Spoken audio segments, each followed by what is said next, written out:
Guys, we got a little bit of a different video for you today.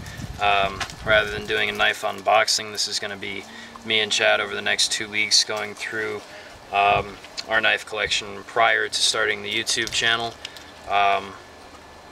So yeah, I'm going to start that off this week, and then you can look forward to Chad's next week. So let's get started. This is the Gerber profile folder. I picked it up at Walmart for 40 bucks. Gerber won't tell you what kind of steel this is, but I can tell you that it's hard to sharpen, it pits a little bit easily, and it is a nice tough steel though. It is pretty strong, and it came in sharp enough with a nice edge. It does have a liner lock, as you can see, which feels strong enough. Has dual thumbed studs, which are nice, easy to open quickly with both hands. It does have Torx screws throughout the handle, which I feel like are a great choice. They don't strip as easily as Allen heads. So yeah, you don't have to worry about that when you're disassembling your knife to clean it. It does have this nice rubberized grip, which encourages a thumb grip here. Unfortunately, this groove you see here is only for right-handed people, so it will be a little less comfortable for left-handed users, but I don't feel like it's a problem. It just feels a little bit off with my left hand. But for 40 bucks, I think this is a great budget workhorse knife. It's not going to fail and break on you. You can use it for years without having to worry about it. So yeah, I think that's great. Next up, we have a Spyderco Native. It was given to me by my girlfriend Emily. You can buy it at any store that sells Spyderco knives for around 70 bucks. It uses CPMS 30V steel, which is a great steel. It's easy to sharpen, holds a nice blade, and it is a tough enough steel. It's easy to keep and sharpen to a shaving sharp edge. This one does come in with a chisel grind, which is what you'll get with Spydercos that have full-length serrations. I would prefer a hollow or a flat grind, but you can use a sharp maker to keep it at a chisel grind, and this works great for Spyderco, so I won't complain. As always, the serrations are awesome. They're what Spyderco's famous for. It does have the standard Spyderco thumb hole, which is a nice, simple way to open your knife. Has a back lock, which feels nice and strong. Comes with a lanyard hole, which is nice. It does have riveted construction, which unfortunately means you can't disassemble it, but it will be a little more rigid and strong. And it comes in well centered, so you don't have to worry about centering it when you receive it. The handles are fiberglass reinforced nylon, which is not the strongest material, but it looks and functions fine. Doesn't have the feel of a more expensive material, but it is important to remember that at 70 bucks this is a cheaper Spyderco knife, and with that said, it's a good material. It has these two grooves here for your fingers. One is on the blade, which I wouldn't prefer, but it's got a nice guard. I don't feel like my finger's going to slip off, and it gives you a nice forward grip on the knife for more control and leverage, which is nice. I love Spyderco. All of their knives are great quality. This is no exception. And on that note, we have the Spyderco S, which is obviously a gentleman's knife. I also got this one from Emily. It is discontinued now, but when it was in production it cost $105. First, most important thing to notice is this spider web pattern that has been molded into the blade and handles. This is going to limit the knife a little bit, but it looks nice. It's made this way with a technology that Spyderco calls MIM, mold injected metal. On this particular knife they used 440C steel, which is nice, but it's not as nice as the CPM series or other more expensive steels that Spyderco will usually use in their knife. It has this compression lock here, which is sort of like a liner lock that is accessed on the back. It's not the strongest type of lock, but it looks nice, and it is integrated into the knife's look, so I'm fine with it. It has a flat grind, which is nice, and it did, obviously, since it's a Spyderco, come shaving sharp. The handles are made from aluminum, they match the blade, and here on the back of the knife we have jimping, which gives you a nice grip. I like it. Obviously though, not a workhorse type of knife. You can't abuse it, you will break it. It is structurally weakened by the pattern. But as far as something to impress your colleagues or other rich people when you're opening your mail and things of that nature, that knife is great. Moving on, we have the AKC Large Lever Leto Tactical. I picked it up at a gun show. You can pick it up on bladeplay.com for $110. It is a fairly unique design. Not a lot of people know about it. A lever Leto is simply a stiletto switchblade knife that does have a different firing mechanism. Rather than a button here that would normally be in this section of the handle, you have a lever which you're going to press down to fire the knife. I personally like this system a lot better for a number of reasons. First off, it is slimmer, which allows the knife to be smaller profile, which is what a stiletto is all about. Also, it's unique. You're not going to find many other people with them, so that's something to think about. It doesn't accidentally fire, and it doesn't have a safety for you to worry about. You just fold the lever up and put it in your pocket. You don't have to worry about it folding down and being pressed, because it won't be.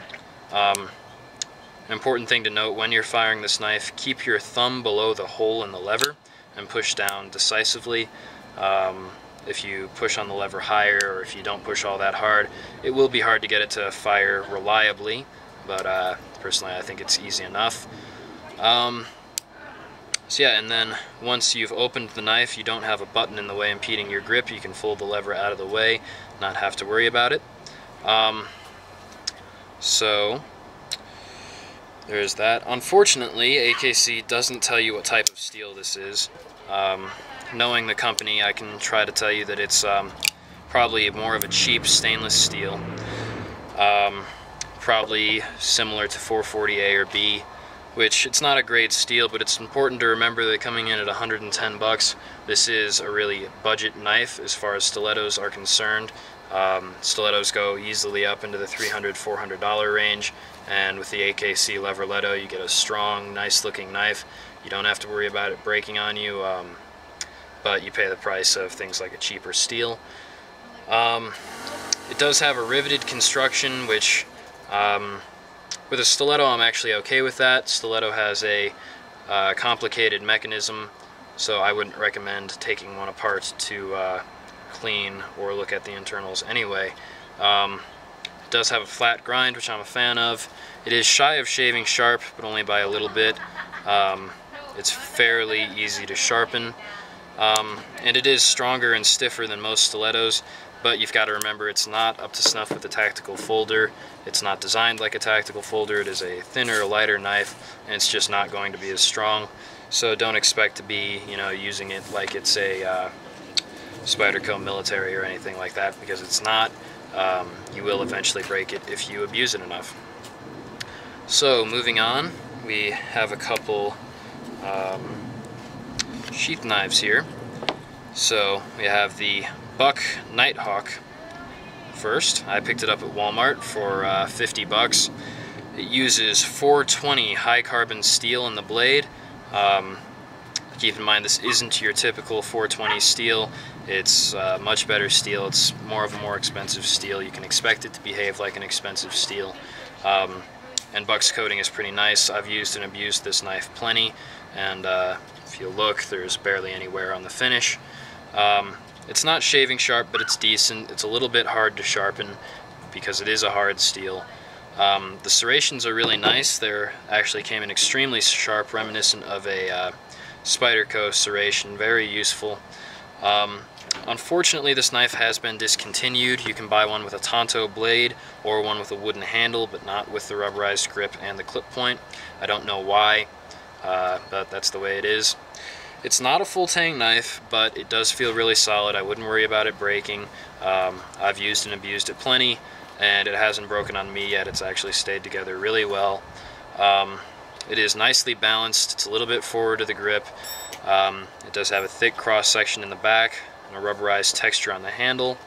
Unfortunately, the rubberized texture is prone to wear because it is softer, but nothing serious, just a little scuffage and stuff like that.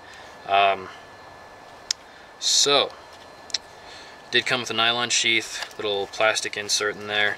Not the best quality sheath, but I'm not complaining. Does its job, holds the knife.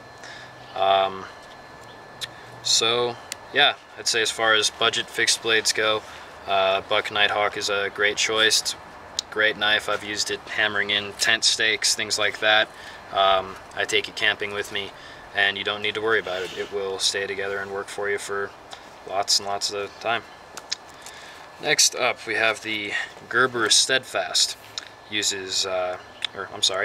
Bought it at Dick's for 40 bucks. Wasn't happy to find out you can actually find them on Amazon for like 28 bucks, so I'd go and check that out.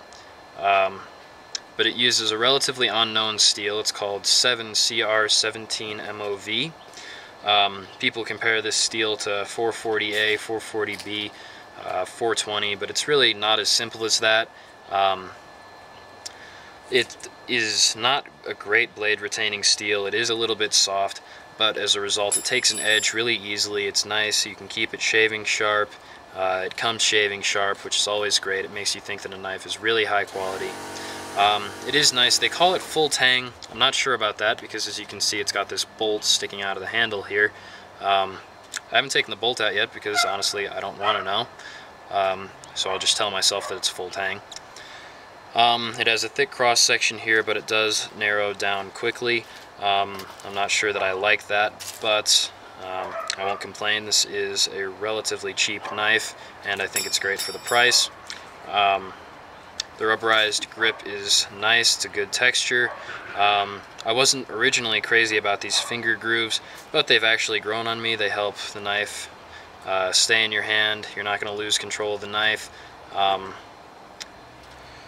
But yeah, it does limit your grip a little bit, but I'm alright with that. So yeah, it's balanced a little bit far forward, more so than I'd like it to be, but that's not too big of a problem.